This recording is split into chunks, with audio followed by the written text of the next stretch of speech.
Saudi আরবের রাজধানী রিয়াদে জমকালো আয়োজনে অনুষ্ঠিত হয়েছে রিয়াদ বাংলা কনসার্ট 2026। বাংলা গান, নাচ আর প্রিয় শিল্পীদের মনোমুগ্ধকর পরিবেশনায় নেচে গেয়ে আনন্দ উল্লাসে মেতে ওঠেন বাংলাদেশি প্রবাসীরা।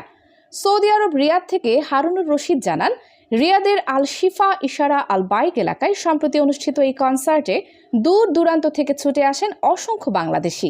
প্রবাসের মাটিতে তৈরি হয় এক টুকরো বাংলাদেশের আবহ।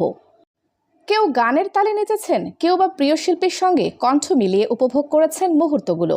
কর্মব্যস্ত প্রবাস জীবনে এমন আয়োজন যেন এনে দেয় একটু স্বস্তি, একটু আনন্দ এবং আপন দেশের সংস্কৃতির সঙ্গে নতুন করে মিশে যাওয়ার সুযোগ। ইয়াকুব আলী, HM রুবেল, ইমন আহমেদ, ওহিদুল মোল্লা ও মিঠু নূরের যৌথ উদ্যোগে সাংস্কৃতিক অনুষ্ঠানটির আয়োজন করা হয়। এ সময় মঞ্চ মাতিয়ে রাখেন জনপ্রিয় কণ্ঠশিল্পী পারভেজ খান, আকিলা হাসান, খুদে গানরাজ ইমরান, মিঠু নূর ও ওহিদুল মোল্লা। একের পর এক জনপ্রিয় গানের সুরে দর্শক শ্রোতাদের মাতিয়ে রাখেন শিল্পীরা। গানের পাশাপাশি দর্শকদের বাড়তি আনন্দ যোগ করে পোল ডান্স গ্রুপের দারুণ সব নৃত্য পরিবেশনা।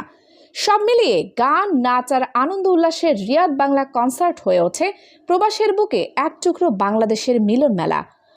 আরবি পোস্ট, প্রবাসেও হৃদয়ে বাংলাদেশ। লাইক, কমেন্ট, শেয়ার দিয়ে আরবি পোস্টের সঙ্গেই থাকুন। ধন্যবাদ। আরবি পোস্ট, প্রবাসে ও হৃদয়ে বাংলাদেশ।